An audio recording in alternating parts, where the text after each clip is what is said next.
je vais aborder un sujet délicat peut-être, que j'ai intitulé donc Usage de la force et violence à l'humeur légitimiste. Un article devrait paraître la semaine prochaine sur ce sujet sur Vexia Gallier, résumant un peu ce que je vais dire aujourd'hui. Pourquoi avoir abordé ce sujet d'abord? C'est un sujet délicat, mais qui est, me semble, tout à fait important à notre époque, puisque nous vivons dans une sorte de hiatus permanent entre une sorte de monde qui se veut bisounours et en pratique un monde excessivement violent, ajouté au fait que l'on nous a, une certaine génération, la nôtre, enfin la mienne, moi j'ai 33 ans, mais je pense que c'est un peu pareil pour celle d'avant, au moins jusqu'à ceux qui sont nés après 68. Et je sais pas vraiment jusqu'à quand chez les plus jeunes, mais où on nous enseigne que toute violence est mauvaise aussi en même temps. Donc il y a une sorte de plusieurs choses qui se contredisent là-dedans. Hein. D'une part, on nous dit qu'il faut être des sortes de non-violents complets. En même temps, on vit dans un monde qui est de plus en plus violent et nous en avons certainement subi les uns et les autres. Et j'inclus évidemment les violences morales que peuvent être euh, la recherche d'un emploi, le chômage, les insultes dans la rue pour diverses raisons, les violences faites par l'administration, les pressions morales, enfin tout ce que vous voulez. Bon. Et alors, d'abord, donc, j'aimerais commencer par présenter d'abord ce que c'est un peu que la violence. Hein, rappeler quelques principes. Donc, juste pour finir mon introduction, hein, donc j'aimerais bien mettre en évidence cette sorte de contradiction dans laquelle on vit, ou plutôt que nous pouvons constater avec des choses contradictoires. On est dans une part, aujourd'hui, en 2023, en France, dans une France décadente, on voit tous les jours une violence qui devient démentielle, enfin terrible. Bon, il y a les assassinats mafieux quasiment tous les jours, avec des échanges de tirs, tout ce que vous voulez, pour les drogues, pour la drogue, pour d'autres choses. Des assassinats passionnels, mais encore, disons que ça c'est pas forcément étonnant, mais on commence à voir même dans une France chrétienne quelque chose qui, ça faisait longtemps qu'on n'avait pas vu, des assassinats quasiment sacrificiels, avec l'histoire de la petite Lola, par exemple, des mutilations d'animaux pour des rites, comme pour les chevaux à qui on arrachait des yeux, des organes, des choses comme ça. Et puis donc pour des pratiques ésotériques ou magiques ou ce genre de choses. Donc des formes de violence qui deviennent rituelles et qu'on revoit émerger ça et de façon assez symptomatique. Aussi la dureté qui devient habituelle des combats de rue, dans les manifestations, des dégradations, des cassages automatiques, des réactions policières qui deviennent de plus en plus dures, et en particulier contre les faibles. Donc on a tous en mémoire, peut-être certains même l'ont vécu, bah, je sais pas, les répressions pendant les Gilets jaunes, ceux qui se sont fait crever des yeux, des choses comme ça, enfin des jeunes femmes qui se sont fait crever les yeux. Hein. Donc ça, c'est des faits que malheureusement nous vivons dans notre chair de façon de plus en plus commune. Et de l'autre côté, il y a toujours ce discours officiel, donc dans ce degré de dans cette actualité, dans ce degré de violence qui devient de plus en plus habituel, dans ce désordre général imposé par les républiques, ben que ça, ce que nous vivons à l'heure actuelle, c'est la génération qui suit, enfin c'est les fruits de cette époque, donc dans les années 80, 90, 70, 80, 90, où c'était les années 68, donc la paix, l'amour, tout le monde est gentil, tout le monde va faire la paix, on est tous bisounours, il n'y a plus de violence, et il faut supprimer toute la violence. La seule violence légitime, c'est celle de l'État, et encore, on supprime la peine de mort, il n'y a même plus de violence légitime de l'État. Il faut qu'il n'y ait plus un acte dit de violence, et partout dans la société, à commencer par par ce qui est public et jusque dans la sphère privée, donc pour l'éducation des enfants, plus de correction, la fessée est interdite, etc.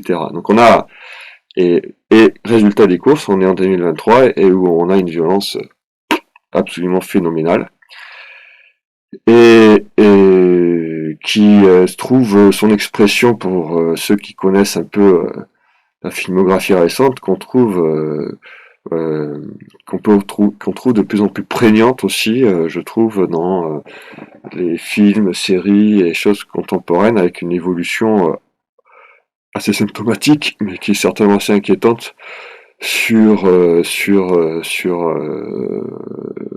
cette je n'aime pas utiliser le mot banalisation, mais sur cette prolifération d'une violence qui n'est plus païenne, qui n'est plus chrétienne et qui est tout à fait païenne. Donc d'abord, premièrement, j'aimerais rappeler quelques principes.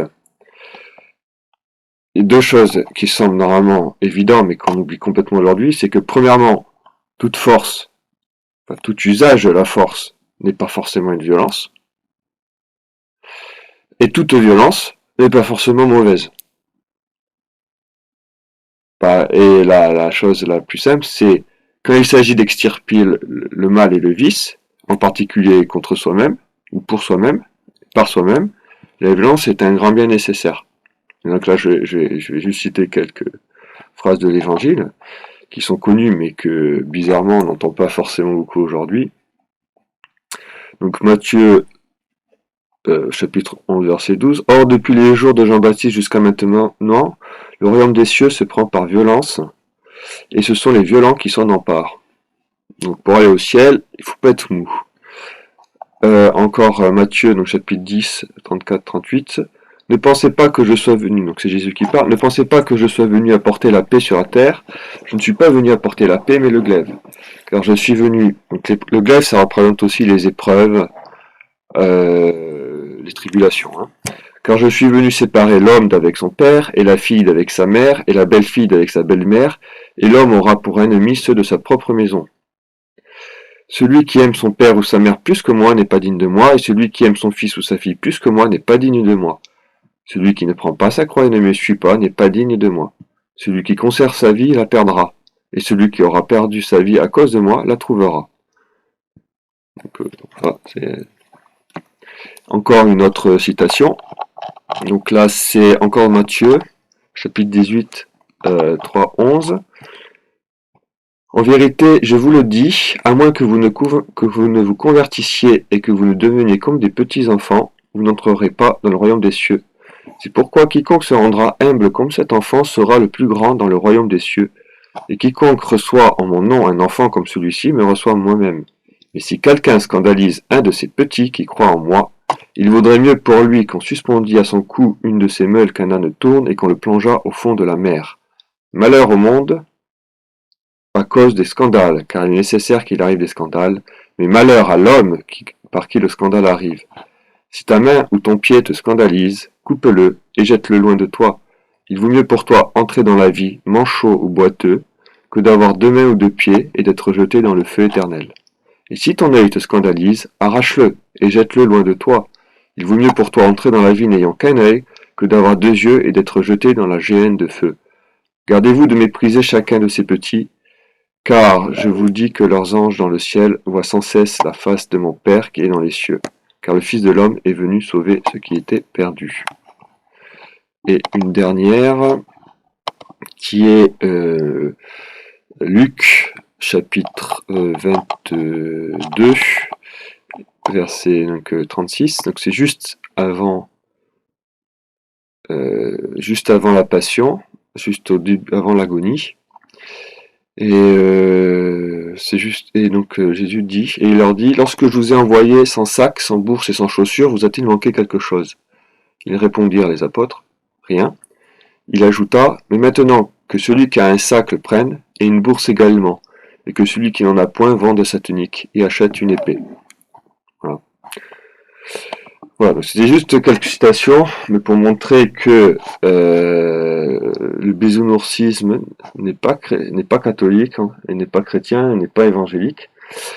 Et après, donc, il faut bien comprendre que cette violence chrétienne qui existe n'est pas la violence païenne que nous vivons aujourd'hui. Et que la violence chrétienne est une sorte de violence d'enfant, donc toute simple, et qui est là pour protéger le faible et le petit, pour nous attacher au ciel et pour supprimer notre orgueil. Donc c'est une violence christianisée contre l'orgueil. Et c'est ça la différence entre une bonne violence et une mauvaise violence. La mauvaise violence, quel que soit le but proposé, alors si le but proposé est mauvais, c'est évident que c'est une mauvaise violence, mais même si le but proposé euh, peut être légitime, une mauvaise violence sera mauvaise quand elle est habitée par l'orgueil, l'envie, les passions, donc tournée vers soi. C'est pour imposer sa volonté, parce qu'on se laisse aller aux passions, ou par orgueil, par amour propre. Et cette violence-là, peut être collective. Cette mauvaise violence collective, cette mauvaise violence qui peut être mauvaise individuellement, elle peut aussi exister de façon collective. Ça veut dire que, pour le dire d'une autre façon, c'est que l'égoïsme individuel existe, mais il y a aussi des égoïsmes de groupe. Par exemple, l'égoïsme familial, ça sera une sorte de clanisme. Donc le clan contre le reste du monde, et on favorise toujours le clan, même quand c'est absurde. C'est un peu le village primitif, si vous voulez, ou le fonctionnement de clan à la païenne. L'individualisme national existe, ça s'appelle le nationalisme. Quand contre toute justice ou toute raison, on va forcément favoriser son pays quoi qu'il arrive, même si c'est même quitte à tuer des faibles, à ne pas protéger des faibles extérieurs, voilà, à ne pas vouloir faire se sacrifier. C'est comme l'individualisme personnel, mais pour un groupe. On peut aussi avoir tout ce qu'on veut, l'égoïsme que j'ai appelé de la vanité. C'est-à-dire des choses qui a priori peuvent sembler légitimes ou pas forcément mauvaises, comme réussir, faire carrière, avoir des honneurs, voire se sacrifier, tout simplement, mais tout ça, pour sacrifier pour une cause supérieure, mais en fait, pour se donner bonne conscience, pour se faire plaisir, pour devenir un héros, pour se faire mousser, tout genre de choses. Bon. Donc, tout ça, c'est clairement de la mauvaise violence, mais qu'est-ce que c'est que la non-violence? C'est un peu ce qu'on a pu lire là dans les évangiles, c'est que c'est tout simplement imiter Jésus-Christ et se disposer comme étant l'instrument de Jésus-Christ et être instrument de justice et de charité. Et donc, c'est là où ça devient intéressant, c'est que cette violence peut être violente, mais elle est toujours douce, tranquille, et j'allais dire charitable, mais et aussi chaleureuse. Parce que cette violence-là, ça ne sera jamais, par définition, ça sera jamais une véritable violence morale. Là, je fais juste un petit crochet, c'est que vous aurez remarqué que, moi j'étais assez horrifié de ça, c'est que dans la société où on est, enfin, disons que la norme sociale va dire que toute violence physique est mauvaise. Donc, une fessée, vous êtes un criminel. Enfin, une fessée à un enfant qui fait une bêtise, une fessée bien donnée dans la charité, vous êtes un criminel quand même. En revanche, faire pression morale sur quelqu'un, comme on voit dans tout la filmographie, ce genre de choses récentes, où on peut pas avoir vraiment une scène de torture, mais en revanche une torture psychologique, y a pas de souci. Si tu parles pas, je tue toute ta famille. Là, ça pose pas de problème. Ouais, mais pourtant, la violence morale est bien pire que la violence physique. Parce que la violence physique, il n'y a que son corps qui est en jeu, mais quand on fait la violence morale, on met en jeu des choses beaucoup plus profondes. Si on menace notre famille, si on menace ces choses, voilà, c'est bon. Et donc la violence chrétienne, c'est celle que l'on trouve, donc bon, c'est quand Jésus-Christ va renverser les tables, mais c'est celle qu'on trouve par exemple dans Camillo, enfin cette sainte colère, cette violence sympathique, qui préfère donner une bonne rouste à un moment donné, ou avoir un côté un peu viril, pour protéger le faible. une fille qui se fait agresser, une jeune fille qui se fait agresser dans la rue, protéger un enfant contre quelqu'un de mauvais. Euh, voilà, une légitime défense qui ça peut être musclé, voilà. Comme là, il y a eu récemment là, je sais plus s'il était scout ou militaire ou quoi, mais qui a protégé dans la rue d'une agression. Bah, il y a personne qui a dit que son action violente qui a consisté à protéger la personne qui se faisait agresser était mauvaise. En fait, c'est complètement du bon sens. Hein. Euh, voilà, pour prendre une image, c'est un peu que la bonne violence est censée faire réveiller la personne. Alors, elle est là pour protéger le faible, et elle est aussi là pour celui qui va agresser de façon illégitime, pour le réveiller et le ramener sur la voie qui mène au paradis quelque part. Donc celui qui la bonne violence, c'est un peu le seau d'eau froid envoyé sur le paresseux spirituel entêté, si on peut prendre cette image. Bah, le truc, c'est qu'il faut bien qu'il y ait quelqu'un qui balance le seau d'eau froide. C'est pas tout seul. Euh, Après, j'aurais même pas avoir besoin de le préciser, mais dans le monde où on est, il faut le préciser parce que c'est pas forcément clair. C'est que tout ce qui est euh, le simple usage de la force pour faire des activités qui sont nécessaires, naturelles et légitimes, c'est pas de la violence. Je m'explique. Éviscérer un poisson, abattre un animal pour le manger, ou le dépecer, chasser du gibier, ne sont pas des violences. Hein, faut bien le préciser. Ça rentre pas on ne viole pas la liberté de quelqu'un. L'animal n'est pas libre et on le fait pour des choses qui nous sont nécessaires. C'est des violences purement naturelles qui sont dans l'ordre des choses et qui sont moralement neutres. Et donc ça, c'est une grande c'est pas ce qu'on nous vend aujourd'hui. Hein. Ce qu'on nous vend aujourd'hui, côté écologique et tout ça, c'est que toucher un poil d'un animal, c'est pire que tuer un bébé dans le ventre d'une mère parce qu'on le voit pas, quoi. Hein. Et on trouve dans la tradition, toi, des, des violences comme ça. Enfin, je veux dire oui, c'est ça, un usage de la force qui peut être violente ou pas, mais qui était même instructive. Donc bon, on a la chose classique de la correction des enfants pour la vertu morale. Ne pas corriger un enfant qui fait une bêtise est un manque de charité. Quand on voit son propre enfant faire un gros péché, mentir ou quoi que ce soit, ou faire quelque chose de mal à son frère, à sa sœur ou à quelqu'un, et qu'on le laisse faire et qu'on ne le corrige pas, en fait, c'est horrible.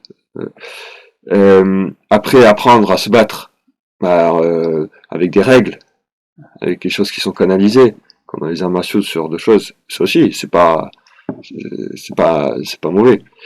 Et voire même, on peut dire que c'est tout ça, c'est tout ce qui va dans un peu les bagarres réglées, voire même les épreuves de force, voire même dans un certain sens les sports comme le rugby ou ce genre de choses où il y a du contact physique. Euh, Certains diront que c'est violent, mais c'est pas violent parce que c'est réglé. Et si on fait les choses dans les règles, il y a personne qui se blesse.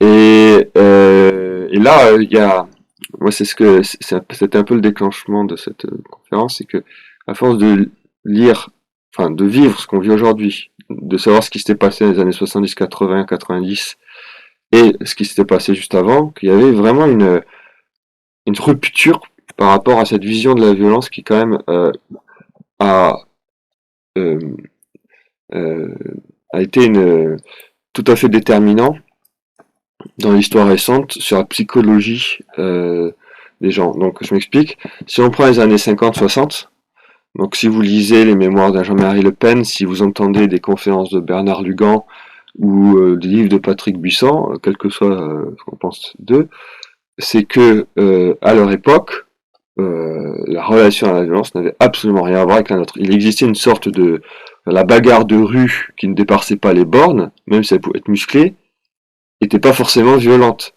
Aller se friter avec un communiste ou se bagarrer entre, enfin, cette sorte de bagarre virile, quoi, entre hommes, hein, pas avec des femmes ou je sais pas quoi, pour protéger l'honneur d'une femme ou de son nom. Des bagarres de village, par exemple, entre villages, euh, étaient largement acceptées et la police ne venait pas se mêler de ça tant que ça dépassait pas les bornes et certaines bornes.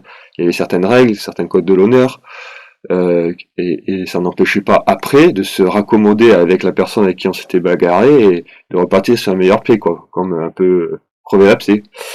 Ça n'existe plus aujourd'hui. C'est pour ça que la violence devient d'autant plus insupportable. Et un système, c'est que dès qu'il y a et c'est pas rien en fait ce genre de choses, c'est dès qu'il y a une petite violence qui se met en place, comme c'est plus chrétien, qu'il n'y a plus de pardon, il n'y a plus possibilité de se raccommoder, et que toute violence devient une négation de celui qu'on a en face, et ça c'est païen, ben, toute violence devient une sorte de guerre totale, absolue, pour exterminer l'autre. Donc évidemment, la seule chose qui compte, ça devient le pas de vague. Et par exemple, ça on le voit très bien aujourd'hui, c'est-à-dire que par exemple, dans les corridas, donc les combats de taureaux et des hommes qui étaient toujours acceptés dans les anciennes sociétés, aujourd'hui est dénoncé par un système.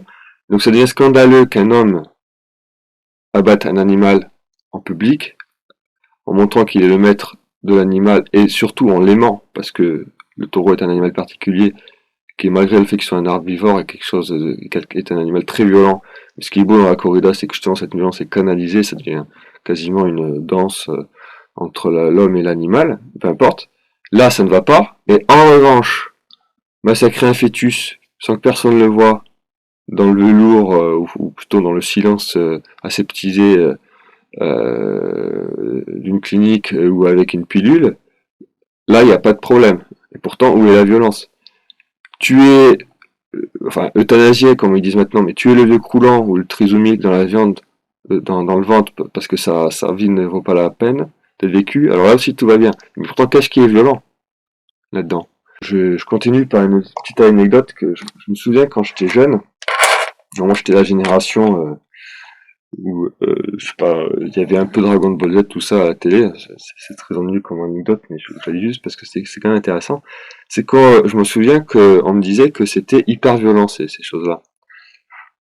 Et, moi, quand j'étais enfant, je trouvais pas spécialement. Et puis, mais beaucoup plus tard, j'ai compris en fait, c'est qu'ils se battent là-dedans, mais que c'est effectivement une violence réglée avec des règles. Premièrement, ils se tuent rarement. Deuxièmement, c'est entre guerriers pour protéger les faibles et quand il y a des morts, en général, c'est des monstres ou des bêtes ou des choses comme ça. Bref, il y a une certaine idée de la chevalerie naturelle, ce qui fait que même si se tape dessus, c'est moralement pas si violent que ça.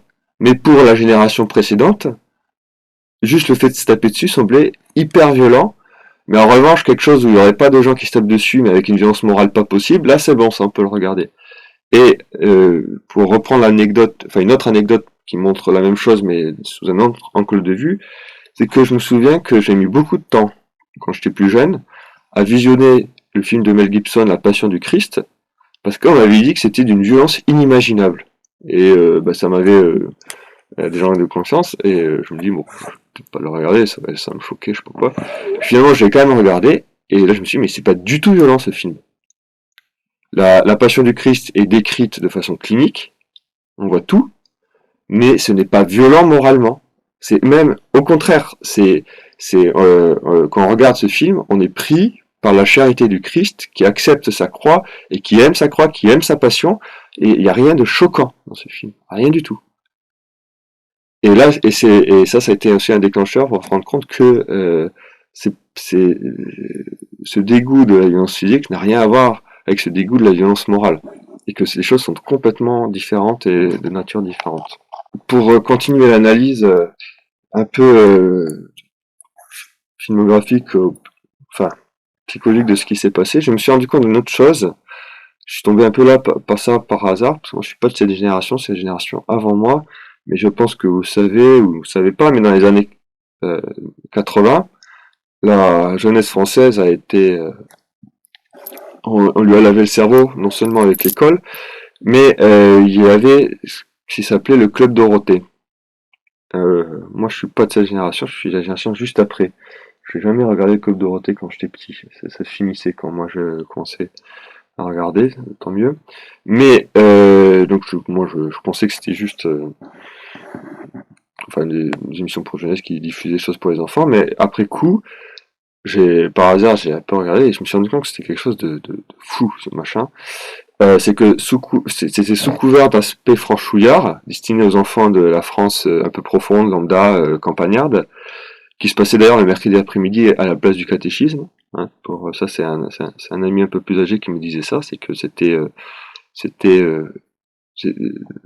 le catéchisme était le mercredi, mais en fait il y avait le club de Dorothée en même temps pour faire concurrence. Euh, que de façon habile, je dis pas que c'est bien fait, ça, mais on dissout là-dedans toute virilité, tout courage, toute force, toute vertu de force chez les enfants. Donc sous couvert de mélodies, de mélodies qui tiennent la route, on fait passer des idées dont aujourd'hui on est victime, mais que tout le monde est copain, même si on se connaît pas, tout le monde est ami, genre le Facebook avant l'heure, quoi. Alors que par définition, l'amitié ne se partage qu'avec peu de personnes, et après il y a la charité, mais on n'est pas tous copains, enfin il suffit d'avoir un peu vécu pour le savoir. L'encouragement licencieux, donc avoir des aventures, euh, donc voilà, appel au péché pas très bien, avec des filles qui, enfin, ça se voit qu'à cette époque-là, les gens étaient encore élevés à peu près chrétiennement, donc c'était pour rendre appréciable ce genre d'aventure chez les gens à qui on disait que c'était pas bien d'avoir des aventures.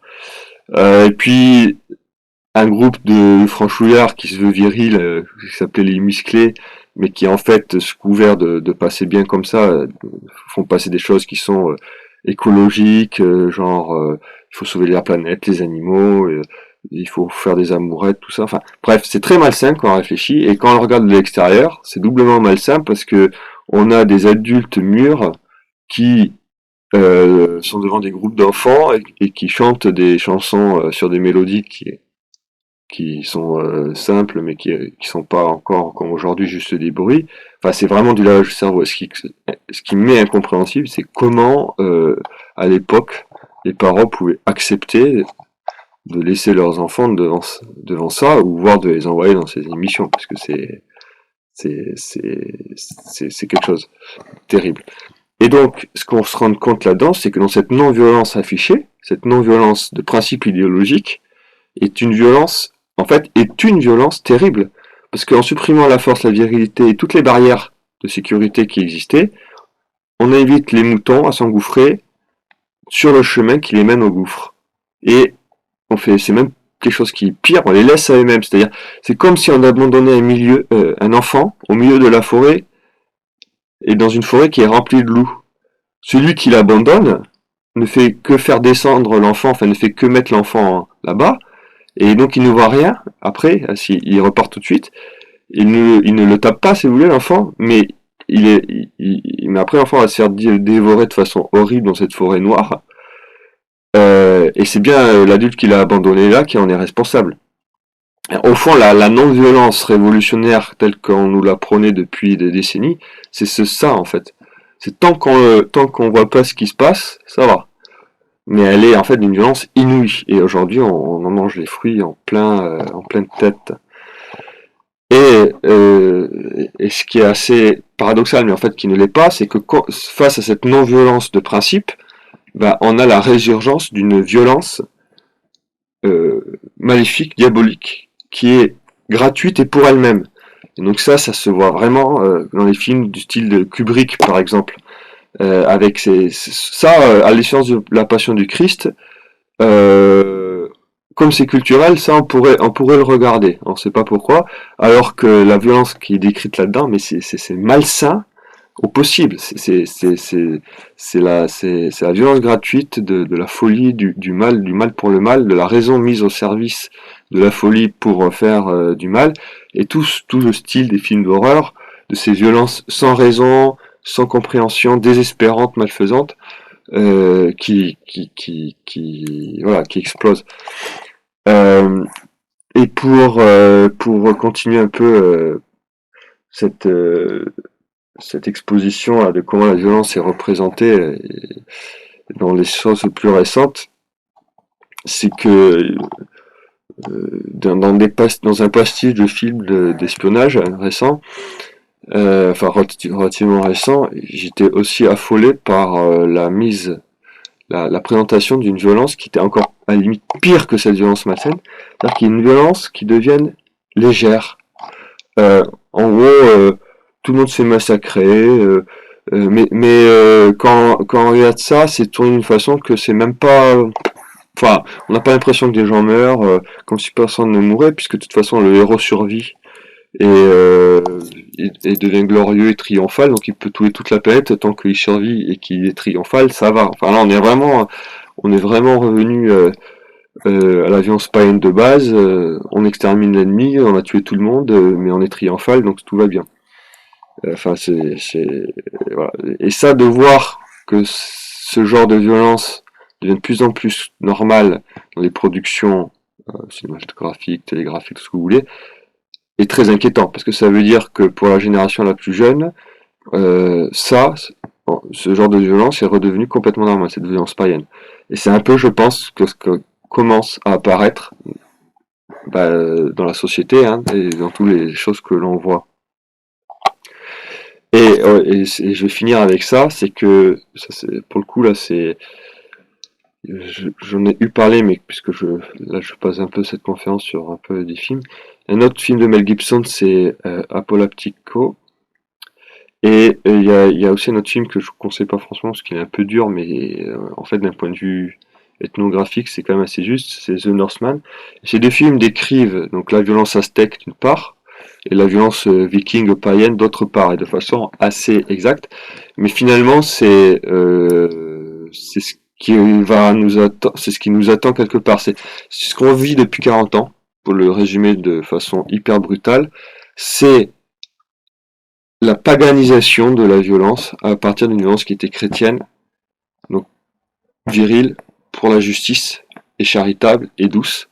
Donc on a d'abord détruit cette violence chrétienne par une non-violence idéologique, et ensuite, une fois que la violence chrétienne est détruite, la non-violence idéologique est contre nature, donc la violence revient, mais une violence qui devient païenne, et je pense qu'on est en train de vivre ce basculement. J'espère que ça va s'arrêter. Ça, rien n'est donné dans l'avenir, hein, ça dépend de nos conversions et nous de notre bon combat évidemment et d'une bonne violence.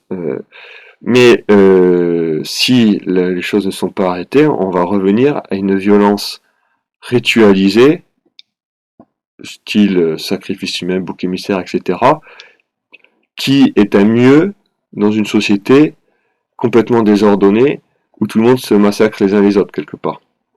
Voilà, c'est pas génial, mais c'est un peu la logique de ces sociétés païennes primitives hyper violentes qui ritualisent la violence en acceptant des choses qui deviennent terribles, euh, mais qui préfèrent soit tuer d'autres personnes en face pour pas s'entretuer entre eux, soit de temps en temps mettre un bouc émissaire en place, soit avoir des rites complètement bizarres de possession diabolique ou des trucs comme ça. Enfin bon, il faut se convertir en fait. Hein, avoir du bon sens d'une part et se convertir d'autre part, c'est-à-dire moi je pense que nous, une génération, vu ce qu'on vit, on est sorti de cette non-violence bisounours. Ça c'est plutôt une génération plus ancienne qui a du mal avec ça, mais que, enfin, juste du fait du principe de la réalité, nous on sait très bien que le monde est violent, c'est pas bisounours et tout ça, c'est comme ça.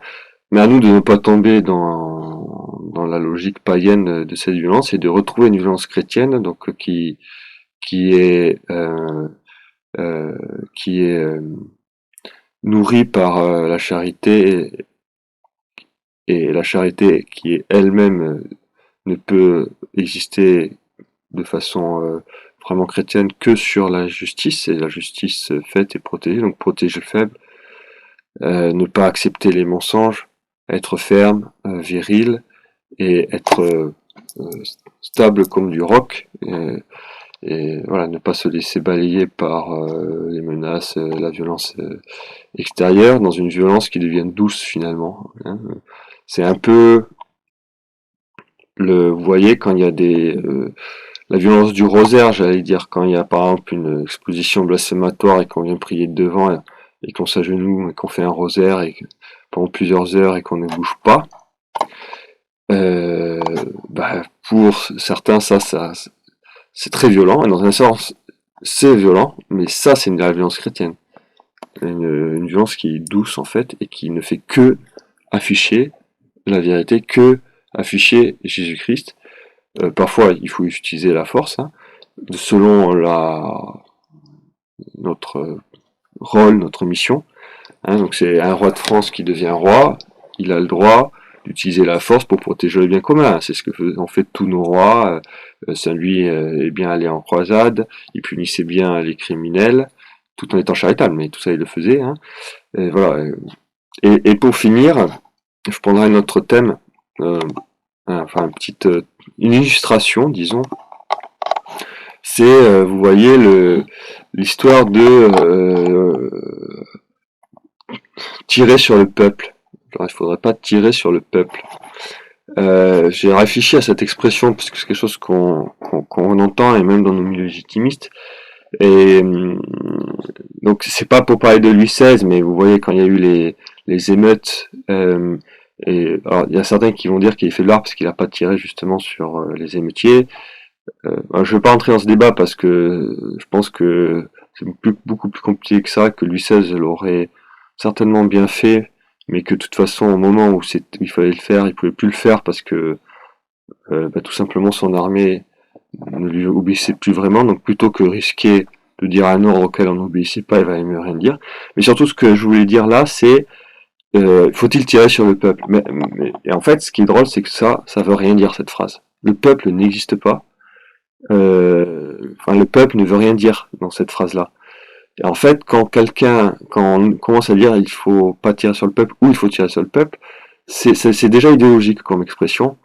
Ça vient à paralyser les justes pour qu'ils ne fassent pas usage de la force, même quand il s'agit de protéger les faibles ou le bien commun. Parce qu'en fait, on ne tire jamais sur le peuple, on tire sur des gens. Et la seule question à savoir, c'est que si, par exemple, c'est un prince légitime qui a le devoir de faire justice et de protéger le bien commun, la question est de savoir si les gens qui sont en face sont des rebelles qui mettent en danger le bien commun ou pas, et si oui, s'il est possible de les arrêter par d'autres moyens que l'usage de la force.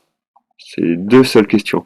Mais si c'est vraiment des rebelles qui mettent en cause l'ordre institué et le bien commun, et s'il n'y a pas d'autre moyen de les arrêter que l'usage de la force, c'est tout à fait légitime de faire l'usage de la force, de façon chrétienne évidemment, on massacre pas tout le monde, mais il faut les arrêter, parce que le mal fait, c'est comme le scandale de l'histoire dans les évangiles, est bien plus grand que cet usage de la force. Hein, voilà. Je vais pas refaire un cours de catéchisme sur l'usage de la force ou la légitimité de la peine de mort, ce genre de choses.